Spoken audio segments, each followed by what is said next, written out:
fatal heart impact, past painful scars. In fact, I blast tasteful bars and pass. I back up my actions. Fact, don't ask, grab reactions. Jacked attack with every word, then act with class as they hear me snap. I got nothing to lose, cause I fought and felt the bruise. Now I'm not the one confused. Call the shots and they produce. I ain't lost, I'm finally loose. Pick a new silver excuse. I need the views to boost me to a new abuse of being used. Everybody wants a piece now. Y'all can rest in peace now. You're dead to me, so peace out. Remember, you're discreet now. Get ready for defeat now.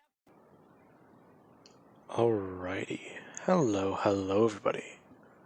This is Kirusho here. And now, whenever we last left off with this series, we had Izuku Midoriya, who has just found out the truth. Charles Xavier, he did not place a functioning bomb on the spacecraft. Instead, it was somebody from their own warbound. They are the reason why people are dead. They are the reason why Midoriya has been going on a crusade murdering superheroes, trying to stop them from setting things right. Midoriya is not setting things right. He's killing people for no reason. He's taking out the frustration of losing his world on the wrong people. The Hulk, he killed this person. Him then going Worldbreaker as Midoriya, he flew him into space. Now, Midoriya did survive, and agreed to go into custody to face what he's done if they help Rogue, who she was suffering the effects of absorbing way too much power from the Hulk. Now, with that being said, we do have about 1 week later, where the world, they are trying to understand how it all happened, and what is going to be done about it. The trial of Izuku Midoriya, the boy who murdered half the Avengers in the world. This is all anyone is talking about. And it's been very much in a lot of people's faces. Now, we do actually have Midoriya, who he is currently in a cell, as he does sit against the wall while on his bed. Now, he does just wonder, as he created a ball to entertain himself. Him throwing it against the ground, it does bounce down onto the wall, and then back towards him. Now, Midoriya, he is just messing around with this ball, so as to not be alone with his thoughts. Now, you do have Captain America who does come walking in, along with at least a few people staying outside the room, asking Steve Rogers if this is really a good idea, to which he would explain. Within that room is a vibranium cell. Midoriya cannot break through it, and holding that cell in place is a stasis field. If they wanted to, they can slow down the way Midoriya perceives time, the very moment that thing moves an inch off of the ground. Along with that, Midoriya, he is wearing something to dampen his psionic powers on his head, so even if he wanted to, he could not escape. Besides, the boy has made no attempt to within the last week. And Steve Rogers would then walk into the room. As Midoriya, he would see Steve, quickly turning his head, as he does just let the bouncy ball go. Now, Steve Rogers does walk up and try to start a conversation. Now, Midoriya doesn't say a single word, still just looking away. Him trying to explain to Midoriya that he knows that it was a big misunderstanding, and that once he does go on trial, things will be set right. Midoriya actually turning to look at him, as Steve does see the Steve does see the dead stare in Midoriya's face, as he does stand up and go to walk over. Now, Midoriya does stand there. The only thing between him and Captain America is just a few bars and a force field. Midoriya telling him that nothing can make up for it. Young man, you've fallen quite a bit of ways. I know. You know what's worse? I actually enjoyed fighting everyone. It was not my intention to kill. It just got out of hand. I listened to it. I gave in to its voice. Gave in to what it wanted. Midoriya then looking down at his own hand, as he would tell Steve that the void is something that's a part of him and both Robert. Now, Steve actually would ask him to elaborate on that. And Midoriya, he does tell him what he does mean. He's told the same thing to Tony Stark. And Stark does find it harder to believe. Now, you do also have Laura, who is currently standing outside that room. As Midoriya, he would then turn around after talking to Steve and go to sit back down on the bed. Now, with that being said, there is the day of Midoriya's trial, where you do have a whole lot of heavy hitters in the courtroom. Now, everybody for S.H.I.E.L.D. is on standby. They have the Iron Man suits, the US military, and the Sentry. Everything that they can get in that courtroom that can fit in there, it's all there. And there's even a sentinel that Midoriya does see whenever he does walk in. Now, Midoriya, he does walk into the courtroom with his hands covered and his entire forearms basically welded together in front of him within a vibranium slab. Now, he also does have vibranium shackles on that do cover his legs and a helmet that is currently connected to his neck via a chain.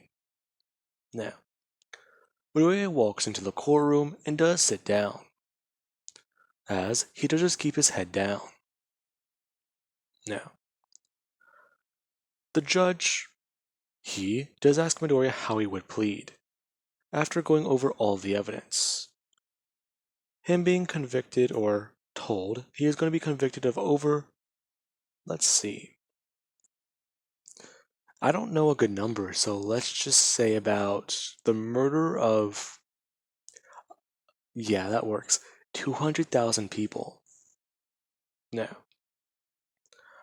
along with that becoming a generalized threat to the Earth. Now, the superhero community do try and point out the good Midoriya used to do. And Midoriya, he doesn't even want to really hear it. Him requesting for the judge just to throw him in 42 already. Now, the judge does just tell Midoriya that he can't. They wanted to give Midoriya a trial, and he is here to do so. Now, Midoriya, he would at least stand and take a seat, as he does explain everything about his life, talking about how he is a mutant, and ever since the day he manifested his powers, as he would give everybody his life story. Now, a lot of people are confused, and they're not really too sure how to feel about everything.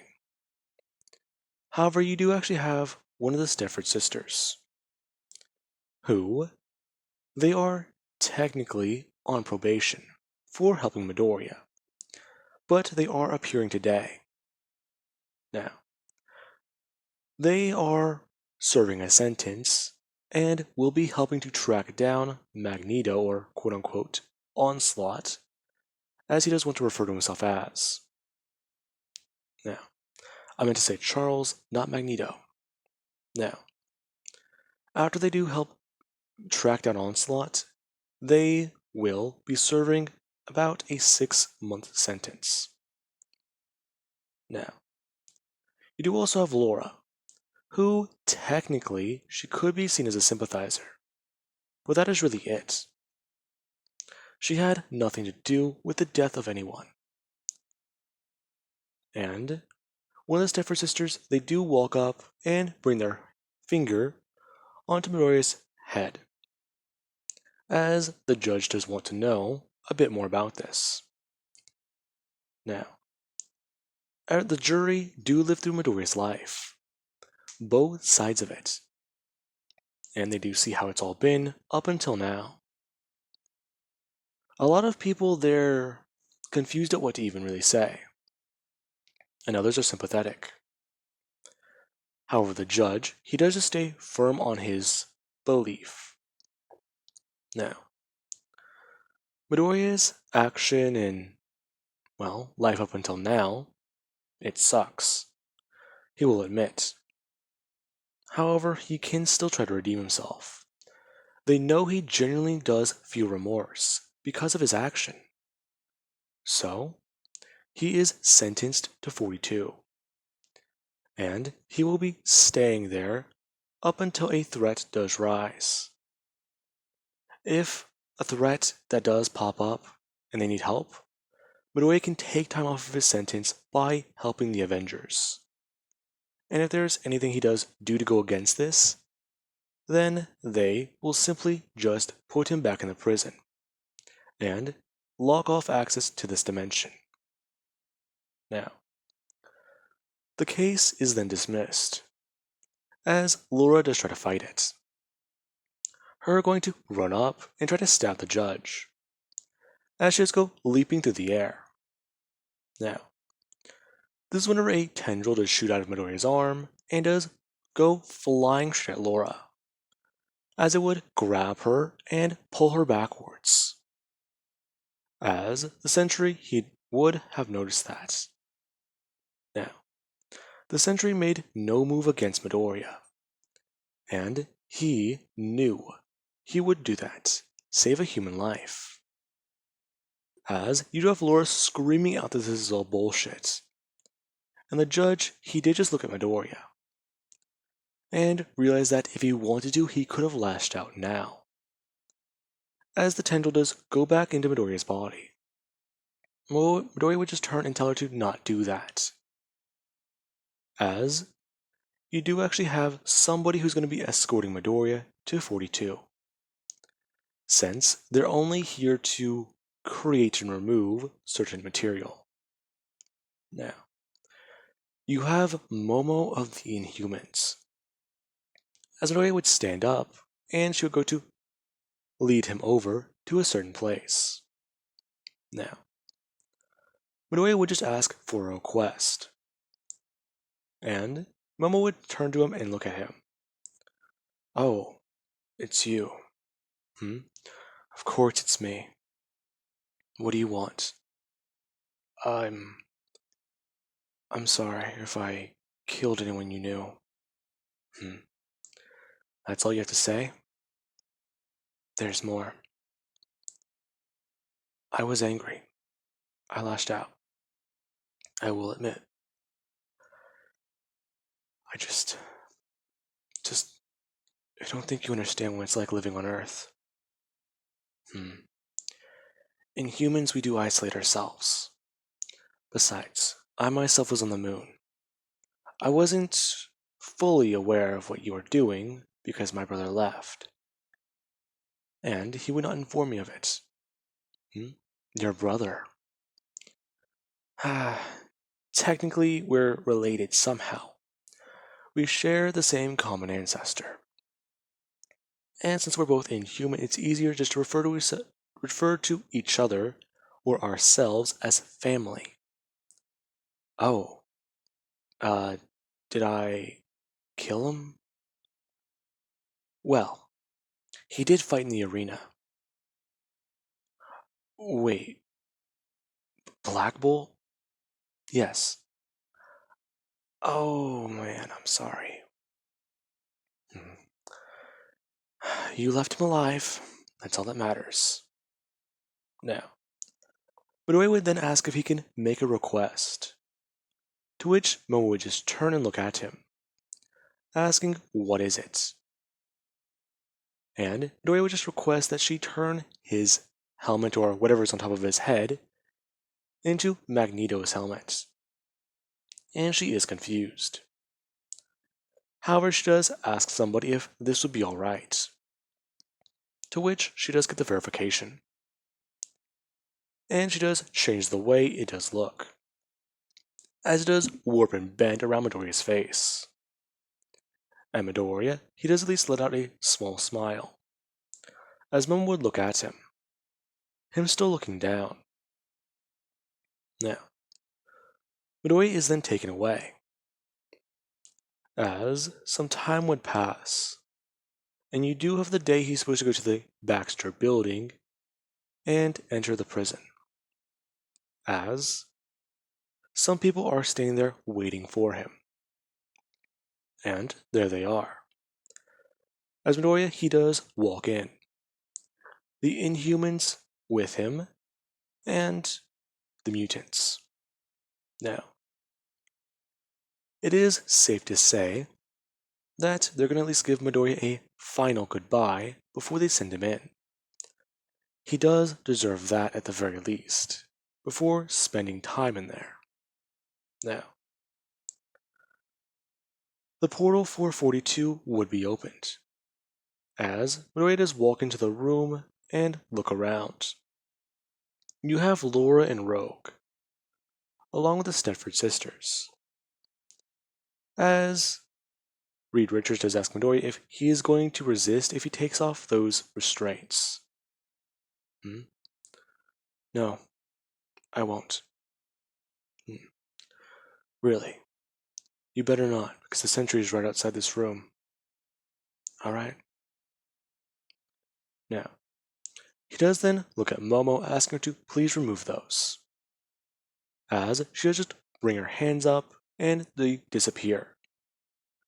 Midoriya being able to actually move his arms away from each other and somewhat stretch, as he's bombarded by people who do want to say goodbye to him. Now, Midoriya does wish everyone he does know a pleasant goodbye for right now, and try to inform them all that everything's going to be okay. Now, we do actually have Iron Man, who does remark that the kid is like a younger version of him. Now, you do actually then have two people who do come up. As Midoriya, he would look up and see a woman he never thought he would see again. His mother. Now, Midoriya does just stand there frozen, as through the helmet he would just look away and think, why did she have to be here? Now, you do actually then have somebody who does look at Midoriya, as Midoriya would look down in front of him and see his younger sister. Yui. Hey. So, you're going away? Yeah, I am. Do you remember me? Somewhat. I don't really know, though. Whenever I don't have a lot of memories of you. I've seen pictures, but I remember just the one day we met. I'm not surprised. Anyways, so, how's Mom doing? Oh, she's doing okay. It's just everything's been so strange. People have been trying to come by the house, and we're looking straight at her, asking her to elaborate. No, it's people have been trying to talk to us and get more information. Since you're not really with us or at home, they can't talk but it's just all strange, you know? Okay, but what are you doing here? Well, she wanted to see you one last time, and I'm supposed to be at my school. Hmm? Your school? Yeah. I head out with Colossus and wait, Yui, you're a mutant? Yeah, I am. Oh, yeah. But I would just tell Yui that Colossus won't be coming. Hmm? Why? You have been watching the news these last few days, right? No, I haven't. Mom doesn't want me to. Hmm. He's dead. What? Colossus is dead. I killed him. Oh, okay. Now, Midoriya, he would just walk past Yui, as he does stand there in front of his mother, asking her if she's going to be okay. Isuku, I'm sorry. Mom, look at me. Now, Inko does look up, and she does see her son. He looks so much like his father. And she just begin to cry a bit. Midoriya just saying that he knew that she still cared, and that this world, it has been strange. Now, Midoriya, he would just say that, does she remember the other world? To which she does look at him confused. To which Midoriya would just say, never mind. Now, Inko, she would watch as her son, he does go to walk forwards. And he does look at the portal in front of him, before turning around and waving goodbye, walking right through. Now, you actually do have Yui, who she does just try to understand the information. Her brother got into a lot of trouble with pro heroes, and it's apparently because he murdered a lot of people. But at the same time, she does sympathize with him. Mutants, they've been hated, and whenever her mother found out about her mutant power one day, she was scared. She didn't want to reveal it to the world, she tried to hide it. She tried to hide it for as long as she could. But one day her power stopped working and she thought she'd have to go see a doctor because she was sick. And then it just returned. Now, that was the day Inko knew she had to talk to another mutant, have her daughter be around them. Now, Midoriya, he does walk through and see the other side of the negative zone, as he does make his way throughout Prison 42 and head to a cell. Now, with that being said, I do hope you guys enjoyed. Have an amazing night. I'll catch you guys in the next part.